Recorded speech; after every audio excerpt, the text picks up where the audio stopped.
pode e deve ser também para nos ajudar no progresso moral. Não temos nenhuma dúvida que desde o final do século XIX houve um avanço tecnológico como não havia precedente nos milénios anteriores. Século XIX, século XX, a tecnologia avançou de tal modo que hoje não nos é possível contestar isto. É uma realidade. O homem venceu o mar, o ar, o próprio espaço sideral, chegou à Lua, já manda bólides para fora do nosso sistema solar, construiu assim máquinas capazes de reduzir as distâncias entre continentes, distâncias entre as nações. Descobriu a cura para inúmeras enfermidades, até então tidas como incuráveis, conseguiu erradicar da face da Terra algumas doenças que anteriormente, em séculos anteriores, dizimavam vidas aos milhares. Mas embora reconhecemos nós que todo este progresso tecnológico conseguido, há muita coisa que o homem não conseguiu alcançar. E nem alcançar, nem sequer minimizar. A saudade, preencher a solidão. Nunca vimos tantos solitários como agora, por isso tanta depressão. O homem não consegue acalmar a ansiedade, em muitos casos não consegue suprimir a dor, seja ela física ou moral, não consegue evitar ou não conseguiu evitar outras doenças, e o homem não pode evitar a própria morte do seu corpo. Então, ainda que a humanidade avance a passos largos na conquista de melhores condições de vida, de descobertas umas atrás das outras científicas, de aperfeiçoar inclusivamente a produção de alimentos, de rentabilizar a confecção de vestuário e de tantas outras conquistas, nós vemos que o homem não consegue deter a onda de violência que apavora a humanidade. Violências sem sentido, violência gratuita, mata-se por um relógio, por um par de sapatilhas. O homem não consegue evitar isto. Não consegue erradicar o preconceito. Muitos preconceitos ainda não conseguiram ser erradicados das consciências humanas. Há revolta em muitos povos, sobretudo aqueles que foram subjugados. Há catástrofes de toda a ordem assolando as nações. Há ondas migratórias que nós estamos assistindo, que quase não têm sentido, mas acontecem. Então devemos perguntar porquê? Porquê tanta miséria moral, quando há tantas conquistas intelectuais? Porquê? E a resposta é simples. Foi-nos dada pelos benfeitores da humanidade. Os espíritos de luz responderam a isto com uma clareza peregrina no Livro dos Espíritos. Ensinam-nos eles que o progresso intelectual leva ao progresso moral, mas este, o moral, nem sempre se segue imediatamente. É preciso que os povos se tornem civilizados e não apenas povos esclarecidos, o que é totalmente diferente. Então, na busca desenfreada de melhores condições de vida, e estas condições de vida no campo material, porque ainda há quem pense que isso é que é o importante, o homem esqueceu-se de voltar a sua atenção para ele próprio. Afinal, somos ou não a figura principal de todas as engenharias. Mas quem é o homem? Quem é a mulher? Somos ou não somos todos nós? São importantes então as conquistas intelectuais, porque as morais virão depois, inevitavelmente. Sabemos que nem toda a gente pensa assim, porque pensam, mas não raciocinam.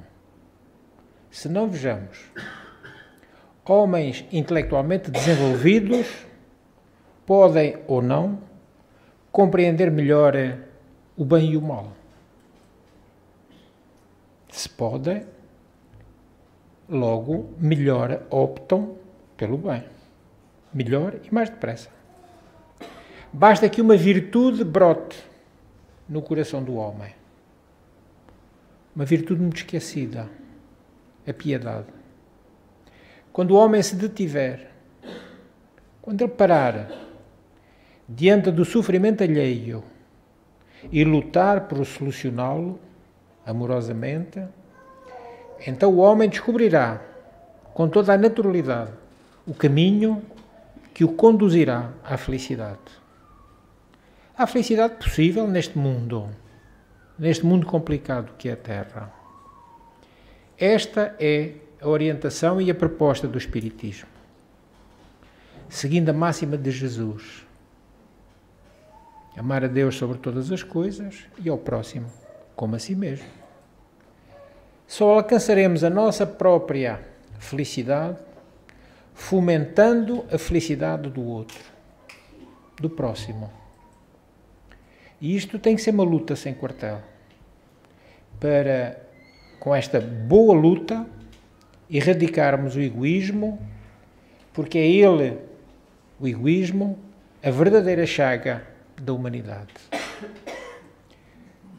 Se somos todos irmãos, não podemos admitir ser felizes vendo os outros irmãos com fome, com frio, fugindo da guerra e não fazendo nada.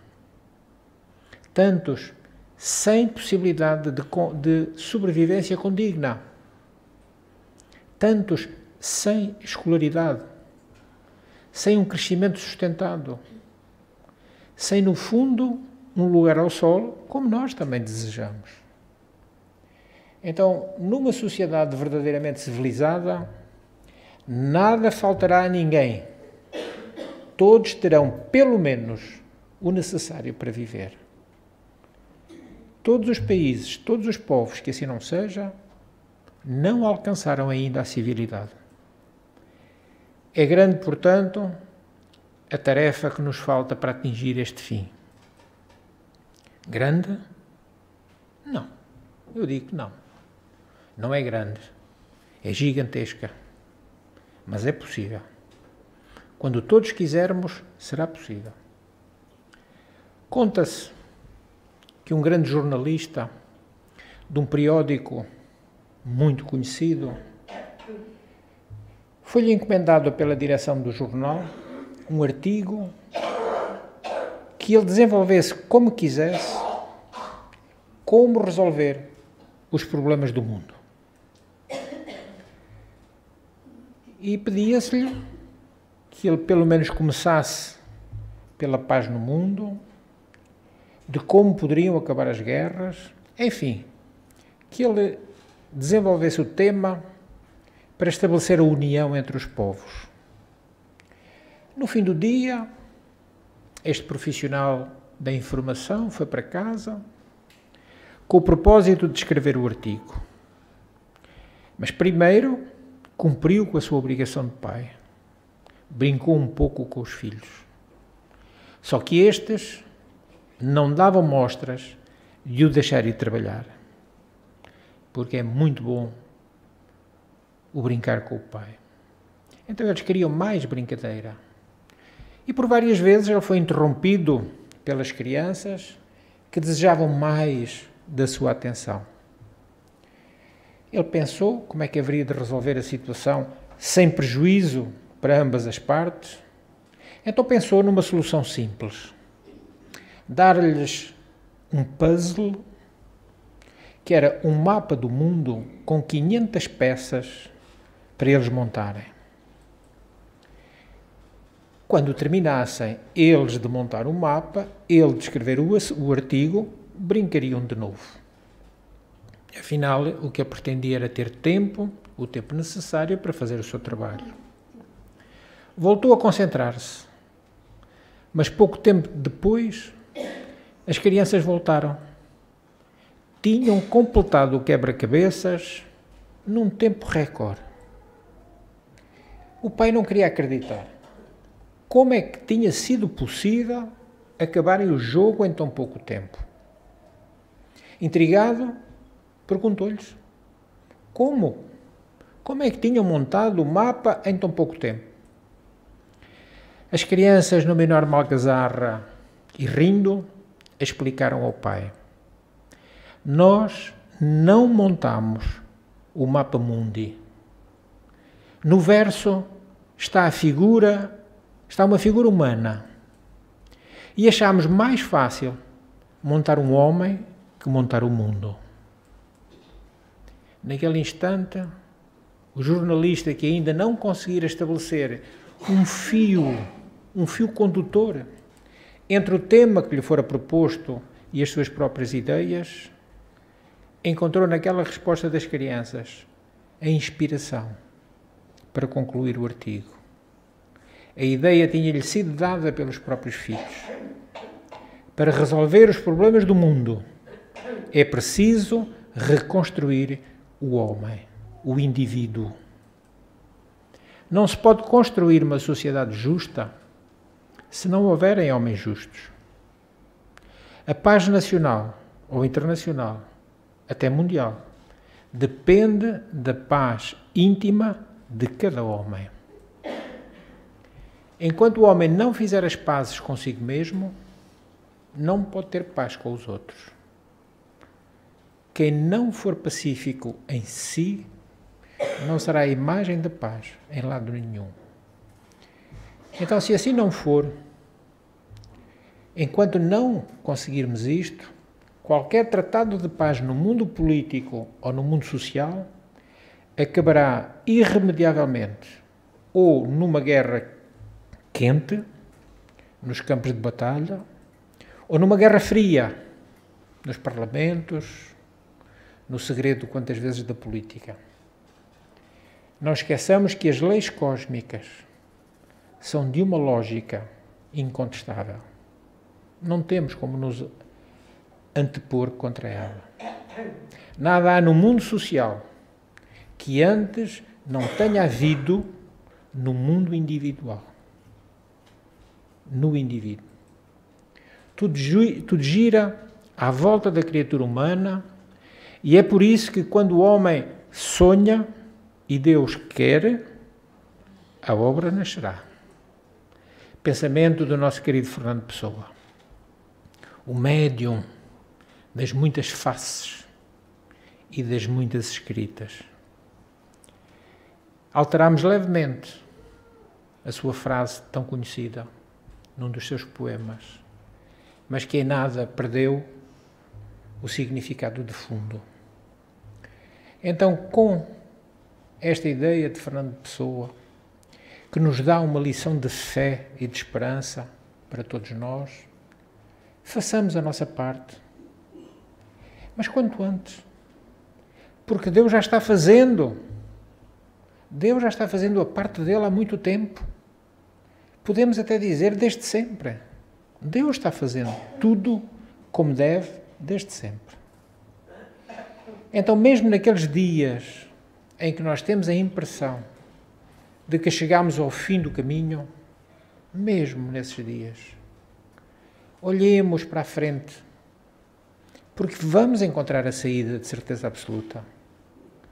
Ainda que nos pareça que não há luz no fim do túnel, que já não há mais nenhuma possibilidade de volta, quando nos pareça que todos os nossos projetos, nossos objetivos, foram levados para bem distante e que já estamos praticamente sem possibilidades de alcançar os nossos objetivos, mesmo assim, ainda que nos pareça que já estamos no outono da existência, aquele outono que fez com que secassem as nossas esperanças, e está chegando o vento forte do inverno para varrer das nossas mãos todos os sonhos que acalentamos,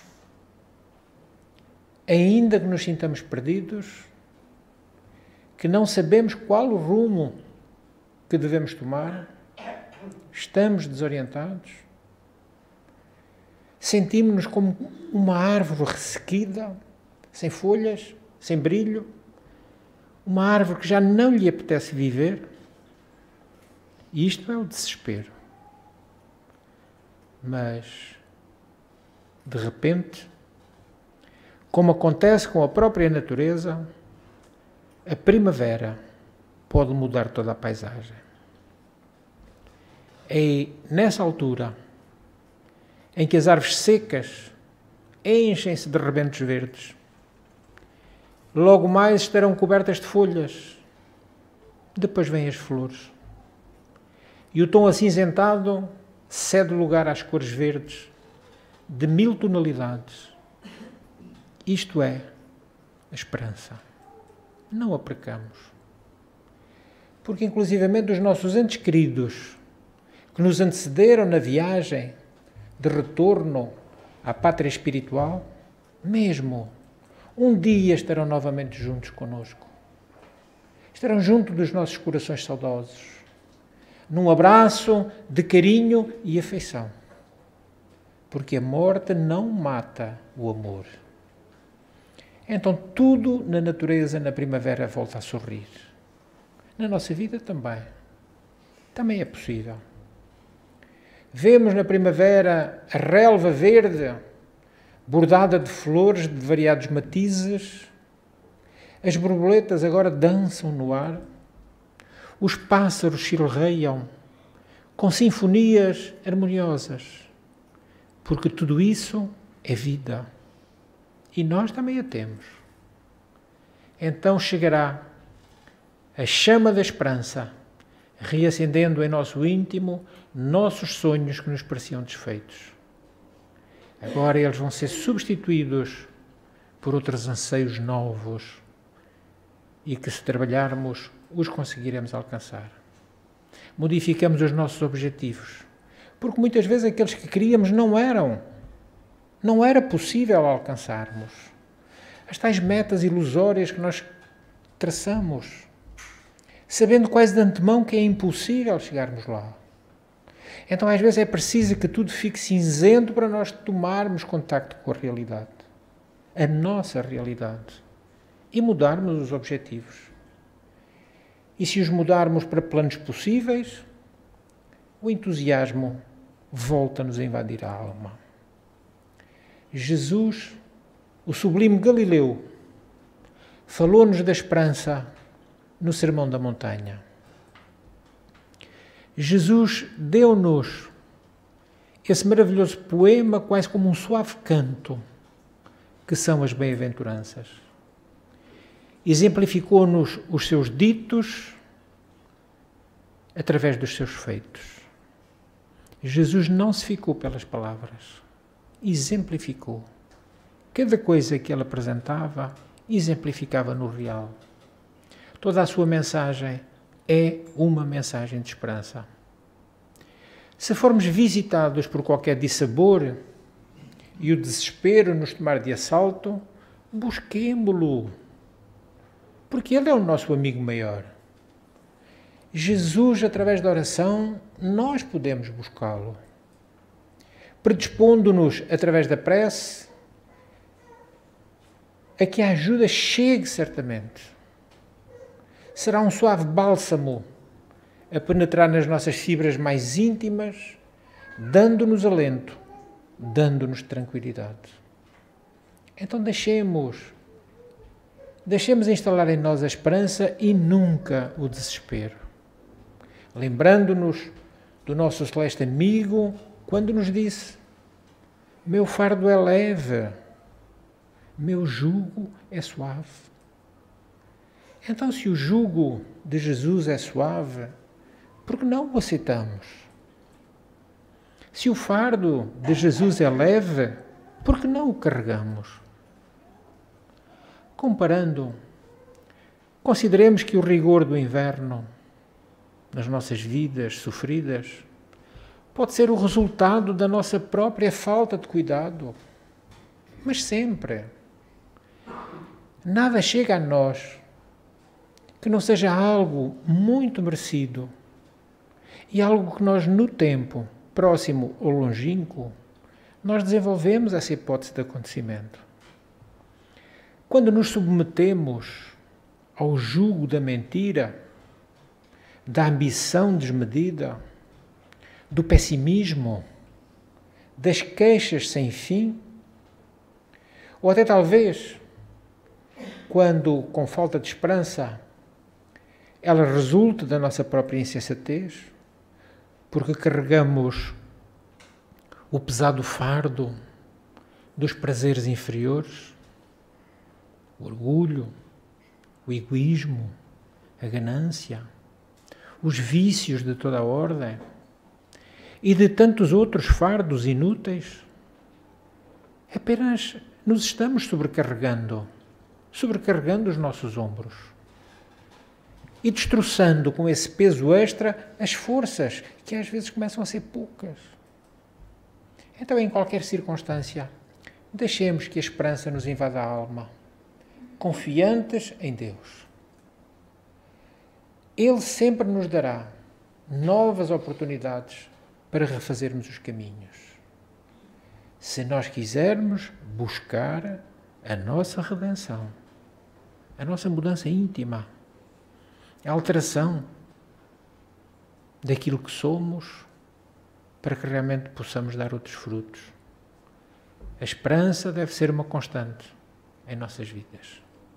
Esperanças de melhores dias, esperanças de realizações superiores, esperanças sobretudo de paz.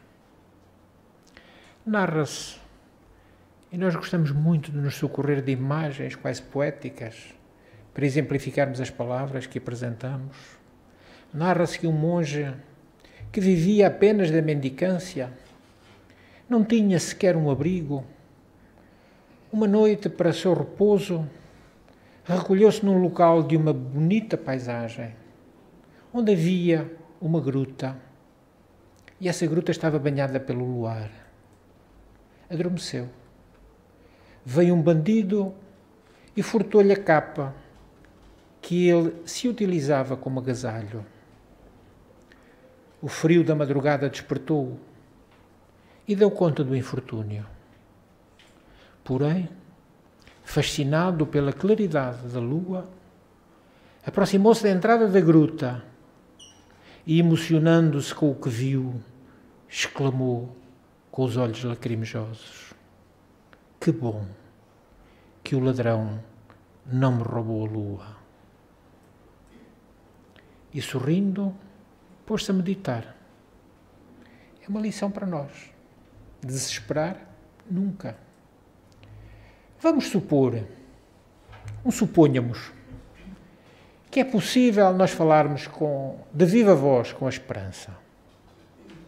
Vamos pensar que isso é possível. O que é que ela nos diria? Vamos imaginar, ouvindo o que ela nos diz. Meu nome é Esperança. Sorriu para você desde a sua entrada na vida. Sigo-lhe os passos e não o deixarei, senão quando você já tiver atingido os mundos superiores, onde se concretizam as alegrias que se transformam em pura felicidade. Sou sua fiel amiga. Não rejeite as minhas inspirações. Sou eu que canto através do roxinol. Sou eu que solto nos ecos das florestas essas notas lamentosas em que o vento sussurrando nos fazem sonhar com o céu. Sou eu que inspiro a andorinha. Sou eu que lhe inspiro o desejo de aquecer seus filhotes nos abrigos seguros, quantas vezes nas telhas da vossa casa. Brinco na brisa ligeira que acaricia os seus cabelos, e espalho aos seus pés o suave perfume das flores que estão nos canteiros. E você quase não pensa nesta sua amiga tão devota. Não me despreze. Eu sou a esperança. Tome todas as formas para me aproximar de você. A sua estrela que brilha no azul e até o quente raio de sol que o vivifica. Sou eu que embalo as suas noites com sonhos risonhos, expulso para longe as negras preocupações e os pensamentos sombrios. Guio seus passos para o caminho da virtude e acompanho-o nas visitas aos pobres, aos aflitos, aos moribundos. Inspiro-lhe palavras afetuosas e consoladoras. Não me esqueça, eu sou a esperança. Sou eu que no inverno faço crescer nas cascas dos carvalhos o musgo espesso com que os passarinhos farão depois os seus ninhos. Sou eu que na primavera coroo a cerejeira e a amendoeira de flores rosas e brancas, espalhando-as depois sobre a terra como um sopro de Deus. Sopro esse que o faz aspirar a mundos mais felizes. Estou com você, principalmente quando você é pobre e sofredor. E a minha voz então ressoa incessantemente aos seus ouvidos. Não me despreze. Eu sou a esperança. Não me rejeita, porque às vezes o anjo do desespero faz-me uma guerra encarniçada e se esforça ele, o anjo negro, junto de você para tomar o meu lugar. E eu nem sempre sou a mais forte. Porque quantas vezes você se deixa vencer pelo desespero e se afasta de mim? E vem ele, envolvendo-o com as suas asas negras, desvia os seus pensamentos que deveriam estar em Deus e conduzindo-o a situações críticas, quantas vezes levando-o ao suicídio. Una-se a mim para afastar a desastrosa influência do desespero e deixe-se então embalar docemente em meus braços, porque eu sou a esperança. Um dia, um espírito sublime, do mais alto quilate, abandonou o jardim de estrelas em que se encontrava para nascer aqui na Terra e depositar nas almas, nas nossas almas, as gemas preciosas da esperança. Porque a esperança é uma pedra preciosa. E nestes dias de inquietação e desassossego, Jesus continua sendo a esperança que reergue os espíritos e a paz que penetra nos nossos corações. Ainda hoje, o Mestre de Nazaré é a grande esperança que se tornou realidade e por isso tantos desejamos e aceitamos a sua sublime companhia. Que Ele oriente os nossos passos, tendo como companheira também a esperança. Que ela não se afaste de nós em nenhuma circunstância para conseguirmos ter a força de vencermos as dificuldades que aí estão para nós e para o próprio mundo terra. Mas vai ser, não tenhamos dúvidas. A Terra só dará o salto qualitativo na classificação espiritual quando nós, os homens, as mulheres, quisermos. Muitos espíritas estão pensando que esta fase de transição de mundo complicado e difícil que é a Terra para um mundo melhor será feito automaticamente. Não estando minimamente preocupados com a quota parte de trabalho que será necessária para que realmente essa melhoria espiritual aconteça. Todos somos responsáveis, sem exceção. Todos somos responsáveis pelo estado em que o mundo se encontra. Porque o mundo encontra-se como nós o colocamos. Mas eu nesta reencarnação eu não fiz mal a ninguém. Graças a Deus. E nas nossas existências anteriores? O que andámos semeando? E que agora temos que colher. Esta é a realidade. Se nós não mudarmos, o mundo só mudará por efeito espiritual, afastando-nos aqueles que estivermos a atrapalhar. Então não nos iludamos, tentando não perceber porque é que há tantos cataclismos naturais e tantos desencarnos coletivos. Não nos iludamos. Não percamos a esperança. Essa não perdemos.